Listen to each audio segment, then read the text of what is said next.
But first, Chief White House correspondent John Roberts on what the president did today. Good evening, John. Good evening to you, Chris. The stock market didn't like it one bit, neither did the Chinese. But here in Washington, mixed reaction to the president's latest moves on trade. In what aides call a historic event, President Trump took aim at a favorite target today, what he has repeatedly called China's unfair trade practices, announcing his intention to impose tariffs on select Chinese goods. In particular with China, we're going to be doing a Section 301 trade action. It could be about $60 billion.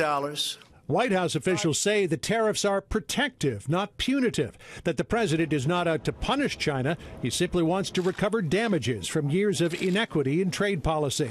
We're doing things for this country that should have been done for many, many years. We've had this abuse by many other countries and groups of countries that were put together in order to take advantage of the United States, and we don't want that to happen. We're not going to let that happen. The China announcement upped the anxiety for some of the president's closest political allies, already suffering heartburn over tariffs on steel and aluminum.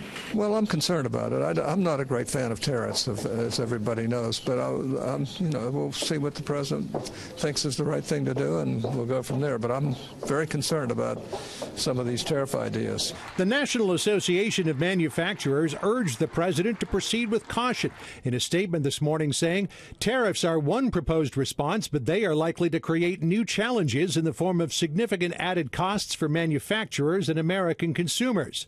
In addition to these challenges, tariffs also run the risk of provoking China to take further destructive actions against American manufacturing workers. But in another example of opposites attract, Progressive Ohio Senator Sherrod Brown applauded the move. I appreciate the president standing up, and China subsidizes its energy and its water and its land and its capital. I'm hopeful the president puts as much interest in workers as he does intellectual property, though I support him on both. President Trump also wants to impose new investment restrictions on China to stop them from gobbling up U.S. companies leading the future of technological innovation. The tariffs regime hasn't yet been fully formed, but China is already laying down a marker, indicating it may retaliate. But China's foreign ministry also holding out the hope for compromise. We hope the two sides can have a talk with level heads and work out a mutually beneficial solution through constructive dialogue and negotiation and on the basis of mutual respect. The president and his aides today dismissed the notion that the trade tariffs could ignite a trade war with China, saying that China needs the U.S. more than the U.S. needs China, and that the Chinese would be foolish to risk that relationship.